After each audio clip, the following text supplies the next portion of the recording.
Baik, teman-teman sekalian, Bismillahirrahmanirrahim. Assalamualaikum warahmatullahi wabarakatuh.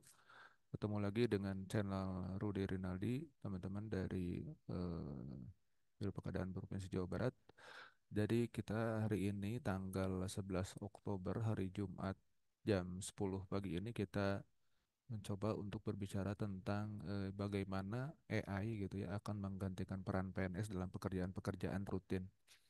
Nah, teman-teman sekalian, jadi seperti yang kita ketahui bersama bahwa AI gitu ya, artificial intelligence itu akan menggantikan peran manusia, tetapi seberapa besar gitu ya menggantikannya dan seberapa cepat, mungkin uraian berikut akan ngobrol-ngobrol berikut ini akan memberikan gambaran gitu ya yang jelas tentang bagaimana sikap seorang ASN gitu ya di zaman AI ini. Mungkin teman-teman kita harus dapat mengendarainya gitu ya, dapat menggunakannya, tetapi tetap kita juga harus dengan kehati-hatian dan dengan bijak gitu ya untuk menggunakan AI ini. Jadi kalau kita lihat di AI ini, yang pertama itu kalau kita lihat gitu ya, ini ringkasannya dari yang saya dapat dari sekolah AI gitu ya.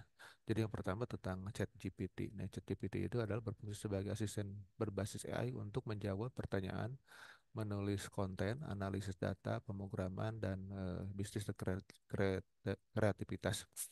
Nah, yang kedua kita perkenalkan juga dengan Perplexity, yaitu berfungsi sebagai search engine gitu ya, berbasis untuk menawarkan beberapa keunggulan dibandingkan chatbot AI lainnya.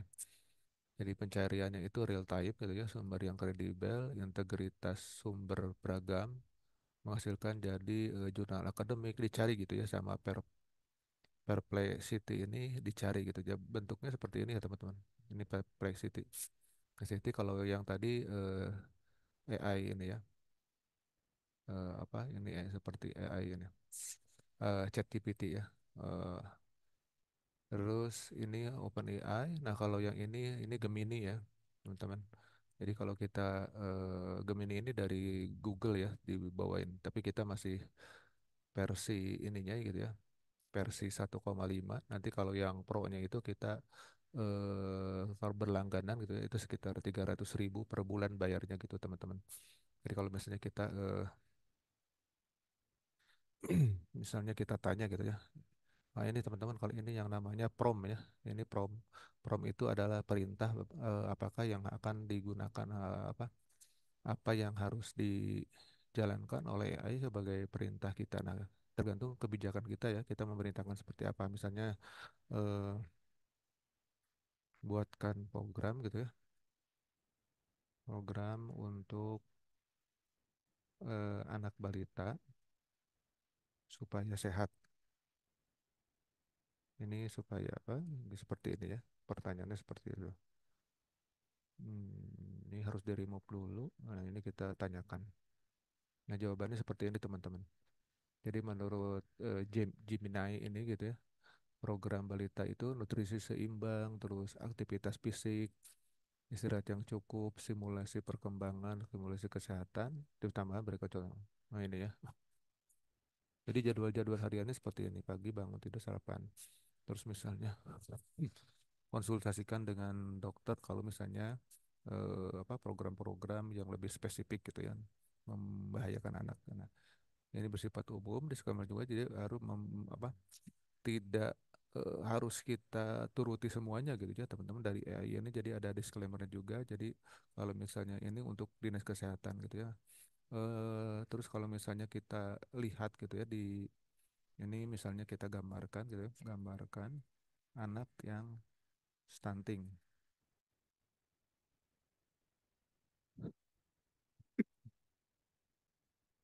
Kita coba di sini, atau ini belum aktif ya.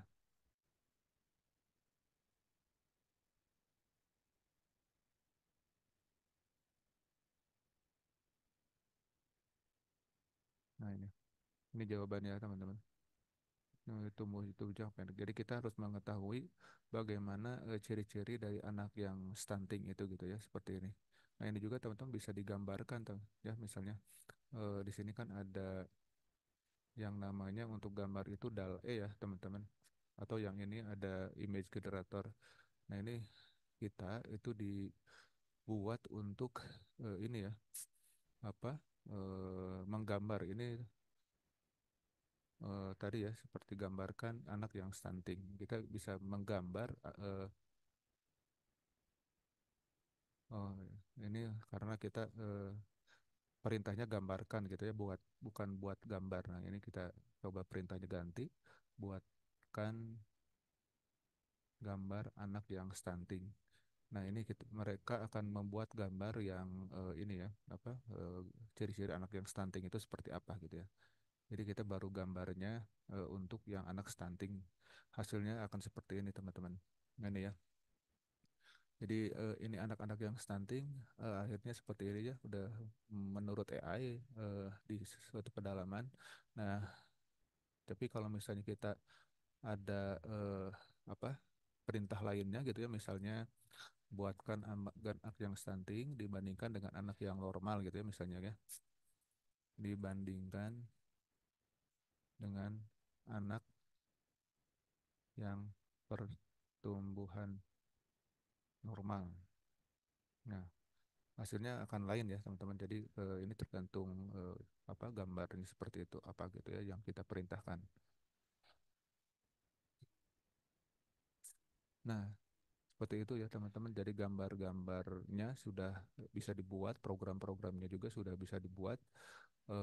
Ini ya, jadi kalau misalnya dengan umur yang setara, mereka bisa perbandingannya anak yang normal, tinggi dan sehat, yang lain tambahkan tuh apa bisa dibandingkan gitu ya. Jadi gambar stunting seperti ini nanti kasihan ya ini seperti ya jadi ingat ke Palestina ya teman-teman.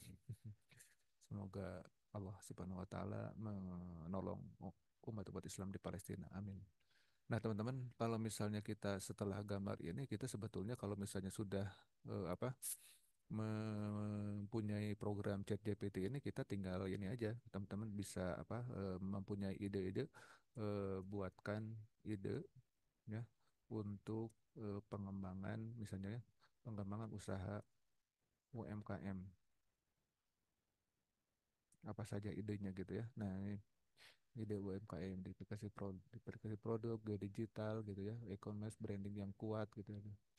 Ini mereka menulis sendiri ya teman-teman. Dan bahkan sekarang sudah ada eh, apa untuk ini ya pembuatan eh, AI itu dalam konstruksi ya teman-teman untuk menghitung luasan suatu bangunan, membuat gambar. Jadi kalau kita lihat eh, misalnya di sini ya, ini kita kirim buatkan gambar rumah atau desain sekolah ya, gambar sekolah dasar untuk di desa dengan luas 150 meter persegi sesuai dengan Permen Dikbud Dikbud ya atau standar sekolah sekolah di Indonesia. Nah, ini kita bisa menggambar apa bentuk sekolah aja gitu ya sebagai ide-ide dasar untuk bagaimana kita mengembangkan sekolah-sekolah yang apa sesuai dengan peraturan. Apalagi kalau misalnya aturan-aturan itu kita bisa buatkan gitu ya. Ini luasannya seperti ini jadinya ya Permendikbud. Nah, teman-teman ini apa bangunan sederhana, area bermain digunakan seluruh jamnya. Jika ada tambahan detail, ini tambahan gitu ya, beritahu saja. Gitu. Nah, ini kalau misalnya kita perbesar, ini seperti ini teman. Ini bisa di-download ya, bisa dipilih, bisa disimpan. Ini ada lapang basket juga gitu ya. Bentuknya seperti ini. Ini ada ruang terbuka juga gitu ya. Tapi ini karena perintahnya sederhana gitu ya, jadi sebetulnya bisa bisa berubah sesuai dengan keinginan dan prompt yang kita buatkan gitu ya. Nah, teman-teman, itu gambaran selintas tentang AI gitu ya, yang chat GPT gitu ya. Nah, sedangkan untuk Perplexity gitu ya, itu nanti kita jelaskan ya. Nah teman-teman yang chat GPT juga ini sebetulnya sudah berkembang gitu ya, melebihi ekspektasi kita gitu ya, sudah menggapai ke seluruh jadi kemarin saya perintahkan ChatGPT untuk membuat apa prompt untuk membuat suatu apa PowerPoint gitu ya untuk ini apa bagaimana AI itu berpengaruh terhadap eh, PNS gitu ya. Nah, ini saya sudah buatkan ininya gitu ya, buatkan apa presentasinya. Jadi bentuknya seperti ini ya. Bentuknya seperti ini, teman-teman. Nah, jadi kalau misalnya ini eh, halaman persatu, jadi eh, AI membuatkan bahwa sebagai pengantarnya adalah perkembangan AI gitu ya, menawarkan peluang dan mengotomatisasi tugas-tugas administrasi dan rutin pemerintahan. Jadi AI itu akan menawarkan gitu ya, jadi peluang-peluang eh, AI itu nanti untuk menggantikan peran PNS gitu ya, supaya lebih akurat dan lebih apa, lebih tepat lagi gitu ya, dan juga nanti lebih cepat gitu ya. Nah, nanti peran PNS itu sekarang bukan kita memusuhi ya teman-teman, memusuhi AI, tetapi kita harus dapat pekerjaan-pekerjaan rutin itu dibantu gitu ya, dibantu oleh AI. Nah, salah satunya saya tanyakan bagaimana ini pekerjaan-pekerjaan apa saja gitu ya yang kira-kira ini dibuatkan sama AI ya, gambar-gambarnya juga ini kita buatkan sama ini namanya program Gamma, teman-teman. Gamma ya. Gamma itu suatu program apa untuk membuatkan PowerPoint gitu ya. Nah, kan ya, kalau ini Skyspace Academic Paper gitu ya. Terus juga ada Society Turbo Scribe ini untuk melayanan video tuh jadi teks. Jadi untuk misalnya kita melaksanakan Zoom gitu ya, laporannya itu tinggal menggunakan AI ini, nanti tinggal ini aja gitu ya, menjadi file Word gitu ya untuk laporan-laporan gitu ya. Kalau misalnya masih masih diperlukan gitu ya, seperti itu. Dan juga nanti kalau sudah dibuat sama Turbo Scribe itu nanti bisa dimasukkan ke dalam chat GPT, tolong dibuat ringkasannya gitu ya, seperti itu. Jadi sangat cepat dan kita juga tetap harus apa mengedit gitu ya, karena ya itu kadang-kadang ada yang kurang pas gitu ya untuk sebagai bentuk laporan. Nah, juga ini kita chat apa Gamma ya, Gamma Apps ini untuk presentasi ya. Kita sudah coba tadi. Ini kita apa perintahkan chat GPT untuk membuatkan prompt untuk jenis layanan rutin yang bisa digantikan AI gitu ya. Judulnya seperti tadi. Nah, teman-teman untuk jenis pekerjaan yang rutin yang bisa nanti digantikan AI adalah pengolahan data gitu ya. Jadi pengolahan data ini seperti di eh, apa database gitu ya gitu ya. Tugas pengarsipan gitu ya. Pengelolaan dokumen, pemerusahaan data dalam skala besar ini nanti bisa digantikan oleh AI gitu. Jadi kita misalnya punya data penduduk itu langsung bisa dianalisis gitu ya, misalnya progres regresinya seperti apa gitu ya, terus eh, proyeksi di 10 tahun yang akan datang akan berapa jumlahnya, terus tren penurunan atau kenaikannya seperti apa, itu bisa dianalisis dengan AI ini gitu ya. Yang kedua adalah pelayanan publik yang sederhana, ini KTP SIM ini sebetulnya sudah bisa apa diproses gitu ya, permohonan administrasinya itu oleh AI, dan pengajuan layanan online-nya juga sudah dijawab oleh AI gitu ya, dikelola kalau misalnya perpanjangan seperti itu, jadi tidak harus untuk banyak-banyak orang gitu ya untuk melaksanakan kebijakan-kebijakan atau pelayanan-pelayanan administrasi yang cukup dilayani oleh AI gitu ya, seperti robot.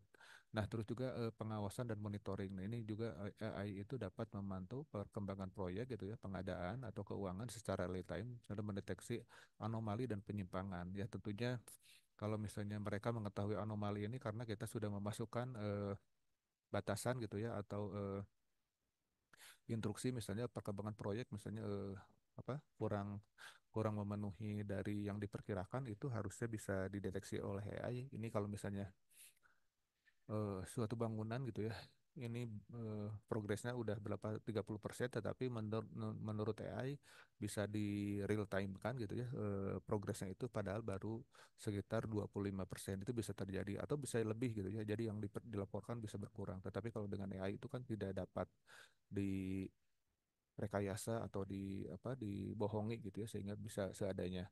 Juga AI itu dapat mengelola jadwal pertemuan, rapat, pengingat, tugas-tugas online otomatis lainnya gitu ya, penjadwalan manajemen waktu. Kalau kita lihat di asisten pribadi kita gitu ya, di AI, chat GPT juga kita bisa misal atau di alarm gitu ya, di Siri, di iPhone itu sudah bisa penjadwalan, buatkan jadwal gitu ya, diingatkan misalnya, ingatkan tanggal berapa kita harus berangkat ke suatu lokasi, atau eh, ada pertemuan gitu ya, ada rapat dadakan atau seperti apa. Dan juga kita sudah bisa apa merekam rapat tersebut dan juga translate-nya gitu ya ke dalam berbagai bahasa teman-teman. Nah ini jenis pekerjaan rutin yang bisa digantikan AI. Terus yang kedua adalah jenis pekerjaan rutin apa aja gitu ya yang bisa di ini apa ini hampir sama ya. Terus, nah ini adalah pemilihan barang-barang jasa, potensi otomatisasi oleh AI. Jadi saya menanyakan ini bagaimana nih kalau pengadaan barang jasa itu gitu ya, karena saya di bidang pengadaan barang jasa itu dapat diotomatisasi oleh AI gitu ya. Yang pertama adalah analisis data tender. AI itu dapat menganalisis data tender dan menentukan kandidat-kandidat yang sesuai berdasarkan kriteria ditentukan. Nah ini kita kalau teman-teman mungkin pernah mengalami ya tender cepat gitu ya, tender cepat ya itu dibantu juga oleh AI gitu ya untuk database, sehingga sesuai dengan kriteria-kriteria untuk yang pemenangnya itu gitu ya. eh jadi yang utama tetap adalah konten untuk promnya gitu ya, perintahnya kepada robotnya yang harus benar teman-teman, untuk kalau kita akan menghasilkan suatu output yang baik. Jadi tetap input, proses outputnya itu tidak dapat diremehkan gitu ya, karena AI juga merupakan machine learning, dia belajar sendiri, tetapi belajarnya harus yang benar-benar gitu ya, seperti itu. Nah juga evaluasi penawaran. Jadi ini AI juga dapat membandingkan data vendor, kualitas dan layanan. Jadi nanti data-data yang ada misalnya dari sikap gitu ya, dari Sipasti atau dari simpan PUPR itu nanti bisa dianalisis oleh AI sehingga mengeluarkan apa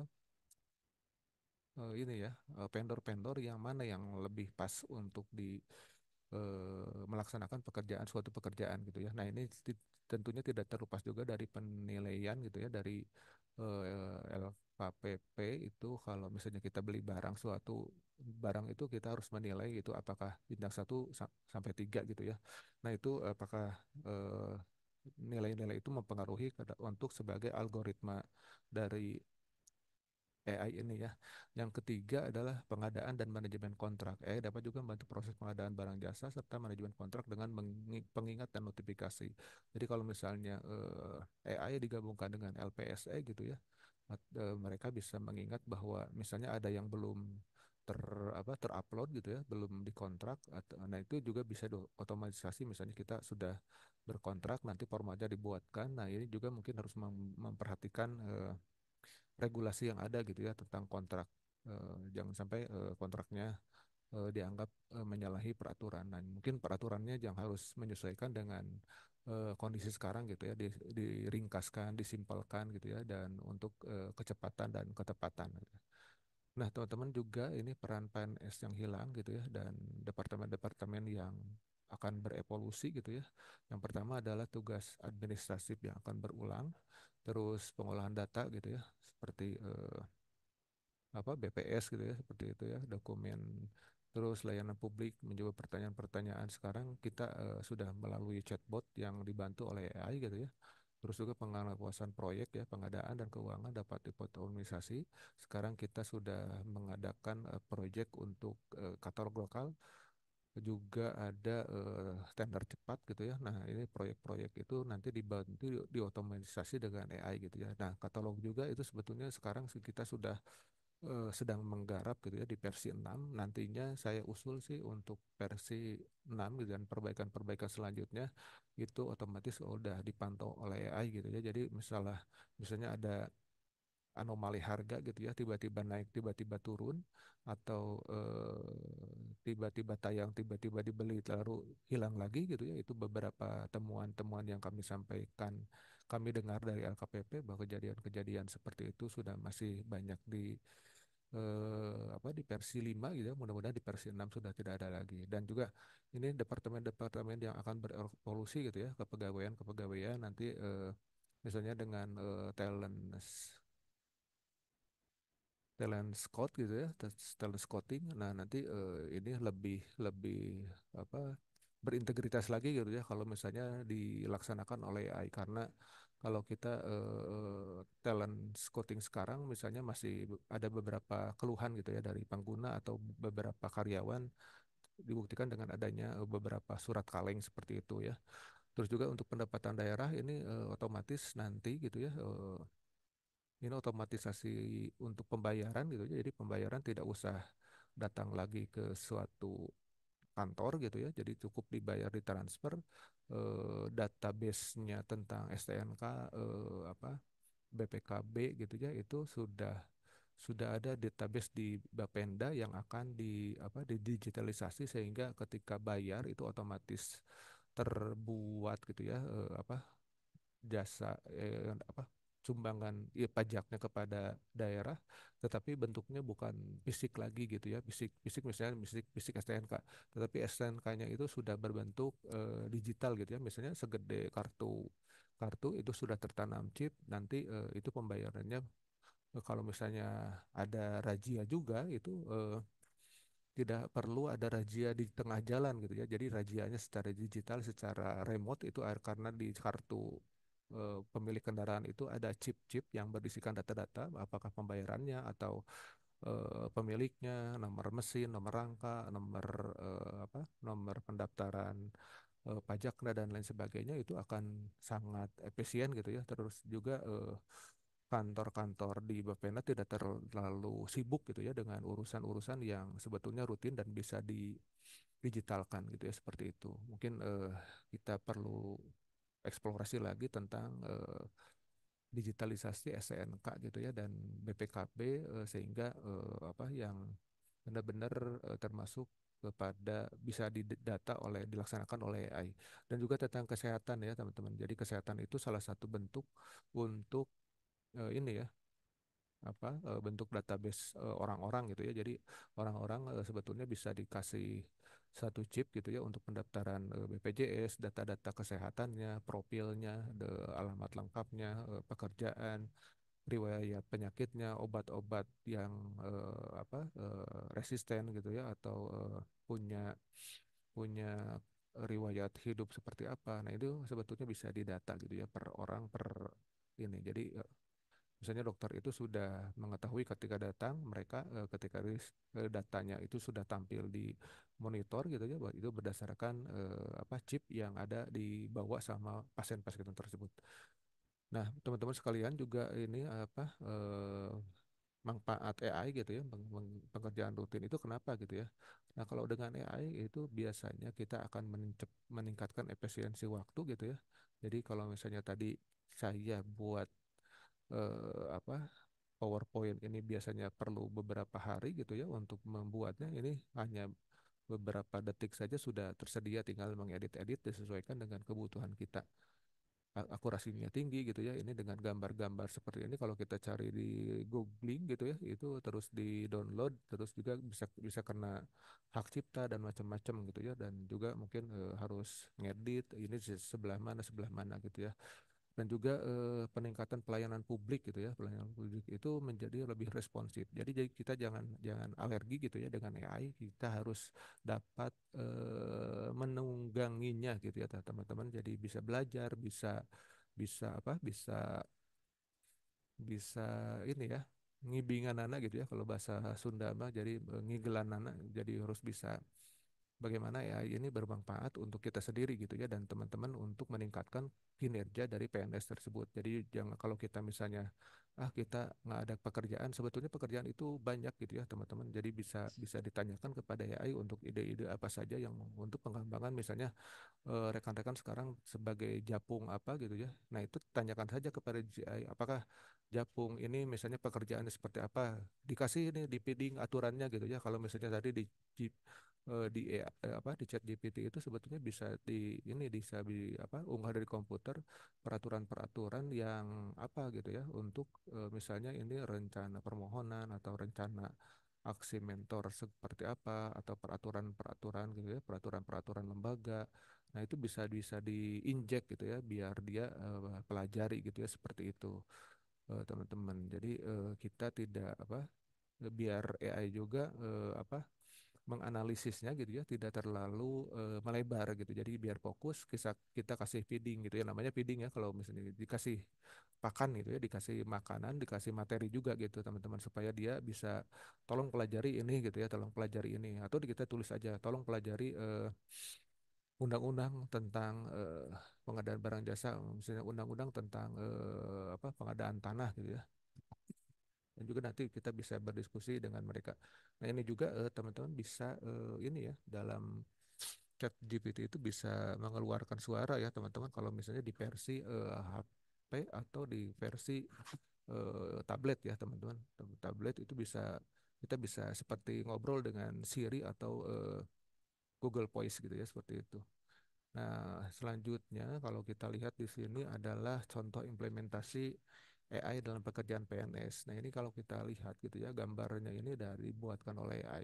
Sama sampai lambang-lambangnya juga kita simbol-simbol ini digunakan oleh AI. Yang pertama itu AI membantu memasukkan data kependudukan atau keuangan camat tanggal manusia. Nah, ini kita juga data kependudukan misalnya sensus penduduk gitu ya sensus penduduk kan bisa bisa diajukan pertanyaan oleh sistem gitu ya nanti direkap oleh AI nanti kalau misalnya yang belum itu diketahui datanya seperti apa gitu ya dan juga keuangan nih keuangan itu otomatis kalau misalnya suatu sistem gitu ya kalau kita sedang mengembangkan sistem untuk perjalanan dinas gitu ya. Nah, itu perkembangan perjalanan dinas itu keuangan kalau misalnya ada pagu anggaran berapa, sudah terpakai berapa, siapa yang pakai, kemana saja, bentuk pertanggungjawaban disesuaikan dengan peraturan yang ada, itu kita bisa bisa secara AI untuk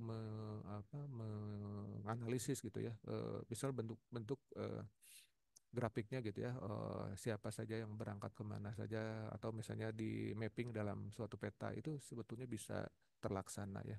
Yang kedua adalah virtual assistant. Nah di AI di website itu pemerintah dapat menjawab secara otomatis gitu ya. Padahal itu bukan sekarang sudah seperti real time gitu ya ininya seperti manusia. Jadi bisa dipilih juga siapa yang menjawab gitu ya voice-nya atau female-nya ada atau male gitu ya jadi pria atau wanita suaranya apakah yang biasa-biasa saja agak berat suaranya atau seperti apa juga ini ya prediktif analisis jadi AI itu dapat menganalisis sosial ekonomi dan kesehatan untuk memberikan rekomendasi kebijakan jadi kita bisa berikan data-data kondisi sosial ekonomi dan kesehatan nanti oleh AI diperintahkan saja tolong dianalisa gitu ya dikeluarkan rekomendasi serta prioritas-prioritas pembangunan apa saja yang bisa pemerintah akselerasi gitu ya jadi akselerasi kalau misalnya sudah ada kebijakan dari suatu kebijakan kita bisa analisis lagi misalnya untuk akselerasi program stunting gitu ya seperti itu atau pengangguran. Nah, di sini kita tinggal tinggal ditulis aja eh, apa gitu ya program untuk percepatan pengentasan kemiskinan di Jawa Barat. Berikan juga contoh konkret ya, konkret dalam pengendalian penurunan ya, penurunan kemiskinan ekstrim, ekstrim dan ini ya, apa program yang program yang harus dijalankan oleh Jawa Barat pemerintah ya, supaya lebih fokus kepada pemerintah. Nah, ini salah satu seperti memerintahkan bagaimana ChatGPT itu bisa mempunyai program-program yang bisa kita adopsi gitu ya sebagai penanggulangan kemiskinan. Ini ada program-program apa Desa Juara gitu ya, membantu usaha mikro isinya gitu ya. Nah, terus ini ada program penanggulangan kemiskinan ekstrim. Nah, ini teman-teman, jadi bagaimana supaya kita itu bisa menjalankan suatu tupoksi ASN gitu ya, sebagaimana penerapannya dalam kehidupan sehari-hari. Bagaimana kita harus berdampak gitu ya, yang gaji yang kita terima ini bisa barokah gitu ya untuk kita semua. Mudah-mudahan kita semua dapat keberkahan dari bertugas sebagai ASN ini dan juga sebagai abdi negara gitu ya, untuk eh, yang salah satu tujuannya adalah untuk meningkatkan atau mesejahterakan masyarakat ya. Mudah-mudahan dengan program-program yang dengan dibantu dengan AI ini mudah-mudahan dapat mengakselerasi ya teman-teman. Jadi kita harus menjelaskan ini program-program yang harus dijalankan pemerintah Jawa Barat gitu ya.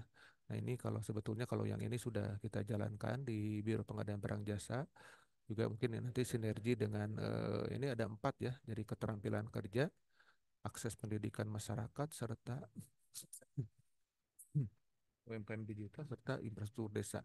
Nah, ini mungkin bisa bisa salah satu alternatif kita untuk program gitu ya. Nah, ini infrastruktur desa, apakah jalan-jalan listrik dan air bersih sudah komunikasi, apakah bisa kita komunikasi dengan menjalin kerjasama dengan pihak swasta gitu ya, dengan pihak komunikasi untuk misalnya ada pelatihan gitu ya, pelatihan-pelatihan untuk digitalisasi UMKM gitu ya, cara-cara berdagang secara live di aplikasi TikTok atau Shopee atau di Facebook dan macam sebagainya gitu ya, sehingga masyarakat itu semua berbarengan gitu ya. Kita sebagai pemerintah adalah menyediakan fasilitas-fasilitas itu serta mengajak gitu ya seluruh masyarakat dia untuk lebih produktif lagi. Nah, ini teman-teman, jadi kita peran PNS itu lebih lebih bagus lagi gitu ya, lebih terasa dampaknya oleh masyarakat.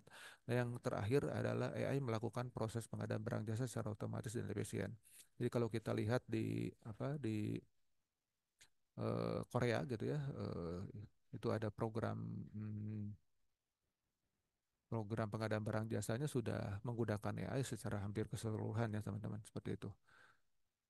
Nah, selanjutnya masa depan PNS itu sebetulnya tidak akan hilang ya teman-teman, tapi akan bertransformasi. AI akan membantu tugas lebih efisien, meningkatkan kualitas layanan publik, dan membebaskan PNS untuk fokus pada tugas strategis dan kreatif. Jadi kita dituntut untuk strategis dan berkreatif untuk memanfaatkan teknologi ini ya teman-teman. Jadi kalau kita pengen survive gitu ya, PNS-nya itu harus strategis dan kreatif. Jadi salah satunya adalah penggunaan AI ya, kita harus bersaing bahwa kita bukan lebih pinter ya, dalam arti kita bisa memanfaatkan AI sehingga untuk menunjang kehidupan menunjang pekerjaan sehari-hari kita, dan bahkan menjadi akselerator gitu ya pengguna daripada kita bekerja sebagai PNS yang business as usual. Jadi kita harus melakukan breakthrough, lompatan-lompatan gitu ya, melakukan ide-ide inovasi sehingga penggunaan AI untuk PNS ini lebih bermanfaat. Nah, ini salah satu cara saya juga gitu ya sebagai PNS untuk mengenalkan AI ini kepada teman-teman yang mungkin baru mengenal sebagian-sebagian gitu ya, tapi saya kira sudah pada mengenal gitu ya, tetapi mungkin lebih diperdalam lagi teman-teman seperti yang saya lakukan. Nah, selanjutnya kalau kita lihat dari paparan tantangan dan solusi dalam penerapan AI itu, tantangannya adalah kita itu harus jangan ini ya, jangan jangan resisten gitu ya terhadap perubahan. Perubahan itu adalah hal yang nyata ya, akan terjadi pada siapapun. kita lihat seperti pabrik-pabrik besar gitu ya, apa Kodak gitu ya, kamera itu karena dia tidak bertransformasi, atau Nokia gitu ya, Nokia merek-merek besar, atau BlackBerry yang tidak mau berevolusi gitu ya, itu tergilas dengan sendirinya ya teman-teman, seperti itu. Tidak akan ini ya, kalau masalah rezeki kita pasrahkan saja kepada Allah Subhanahu wa taala, kalau kita hanya berusaha ya. Terus juga ketergantungan pada teknologi dan keamanan datanya, ini isu-isu yang akan eh, ramai gitu ya untuk kita bahas. Juga keterbatasan anggaran untuk implementasi AI. Ini kita juga di Jawa Barat kemarin kita mengikuti ya latihan AI untuk administrasi perkantoran gitu ya. Jadi alhamdulillah kita juga sudah membantu untuk, dan juga kita perlu pengembangan untuk AI yang lebih advance ya teman-teman. Jadi seperti itu.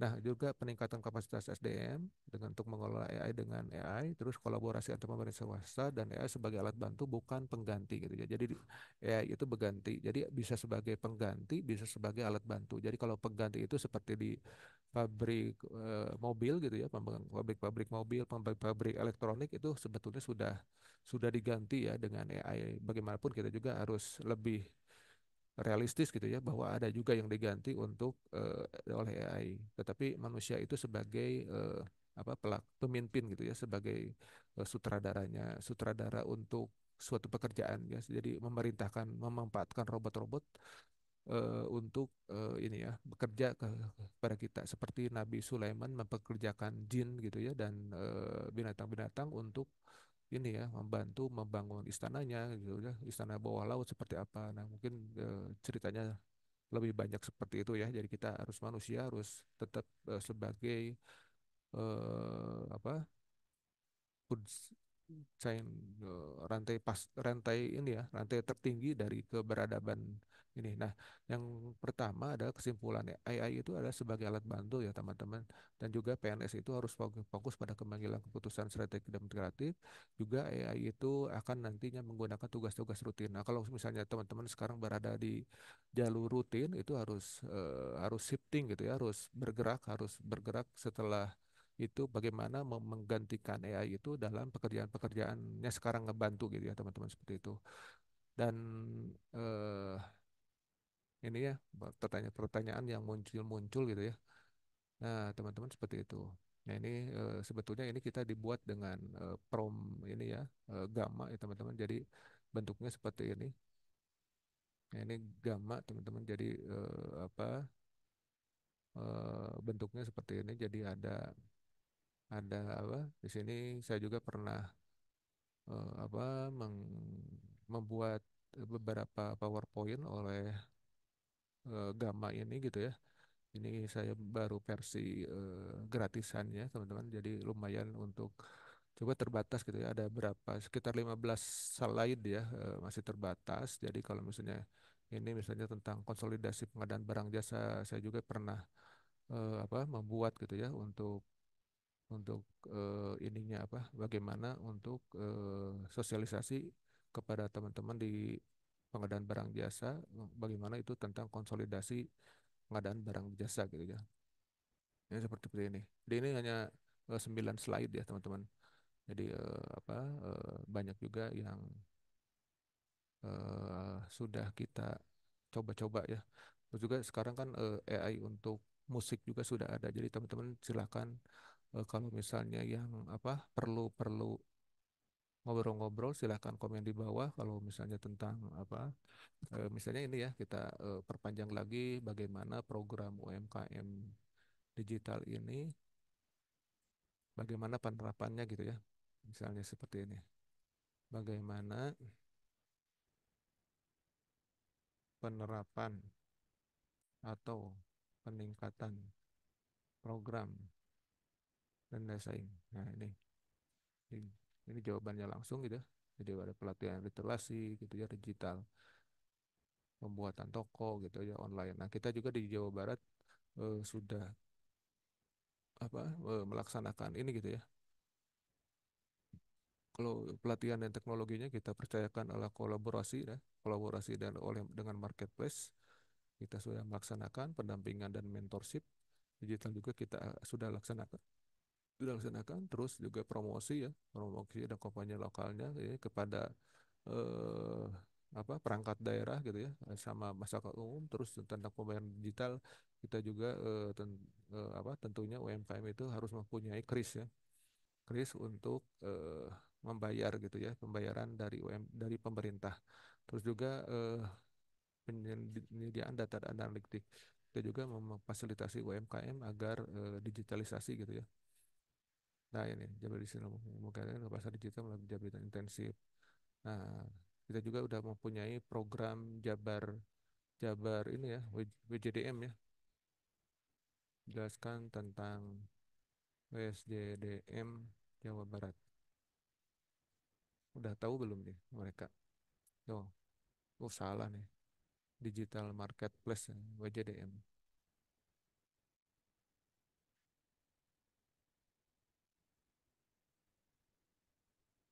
Hmm. Oh ini ke WJDS. Oh, ini mungkin perlu kita koreksi ya.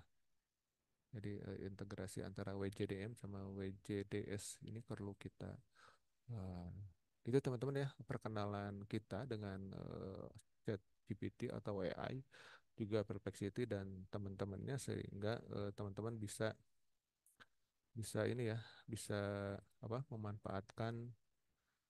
eh, memanfaatkan untuk bagaimana pemanfaatan teknologi AI ini dalam kehidupan kita sehari-hari gitu ya, terutama di kantor-kantor gitu ya. Misalnya pekerjaan-pekerjaan apa atau program-program apa yang harus dibuatkan, kita dibantu gitu ya oleh ChatGPT ini atau Perplexity ini. Mudah-mudahan pertemuan kita bermanfaat teman-teman ya. Dari tadi kita sudah Gamma, ChatGPT dan Gamma gitu ya, bagaimana untuk, jadi kalau Gamma itu tinggal create new. Ini kalau misalnya ini dari AI ya, dari AI. Ini kalau misalnya dari file, kalau ini copy pastenya bisa dari ini ya, dari ChatGPT dibuatkan prompt untuk presentasi misalnya. Nah ini bisa juga file dari impor Google Drive gitu ya, PowerPoint ini. Nah kalau misalnya kita coba di sini dari PowerPoint gitu ya, PowerPoint misalnya di implementasi ini ya, kita coba di sini dibentuk oleh AI-nya seperti apa nantinya. Ini hasilnya seperti apa? Ini jadi dari PPT yang sudah jadi ya, teman-teman. Jadi kita mengupload file PPT, akan di apa? Bisa sebagai presentasi atau web page atau sebagai dokumen. Kita sebagai presentasi lagi gitu ya. Jadi dari dokumen ini misalnya punya file apa gitu ya, pengen dijadikan PowerPoint, itu bisa tinggal klik presentasi, hasilnya seperti apa gitu ya. Nah ini. Jadi kalau misalnya apa? Ini kemarin waktu Pak Ganjar ya, jadi ada tingkat level kematangan PBJ gitu ya, segala macam. Jadi diuraikan kembali gitu ya oleh ChatGPT ini, Gamma ya. Gitu teman-teman ya, sementara pertemuannya mudah-mudahan bermanfaat teman-teman. Jadi saya kira AI itu bukan untuk ditakuti ya, tetapi untuk kita eh, apa kendarai ya, kita gunakan untuk kehidupan-kehidupan, membantu pekerjaan-pekerjaan yang kita laksanakan, menjadi PNS yang lebih baik lagi, menjadi PNS yang menjadi inspiratif untuk PNS-PNS lainnya. Mudah-mudahan bermanfaat. Ini juga termasuk untuk guru-guru gitu ya, misalnya materi-materi pelajarannya gitu ya akan digunakan atau diperkaya lagi, silakan ngobrol dengan ChatGPT. Untuk ada pertanyaan silakan bisa ditanyakan. Terima kasih teman-teman. Assalamualaikum warahmatullahi wabarakatuh. Sampai berjumpa lagi di sesi selanjutnya. Terima kasih. Assalamualaikum warahmatullahi wabarakatuh.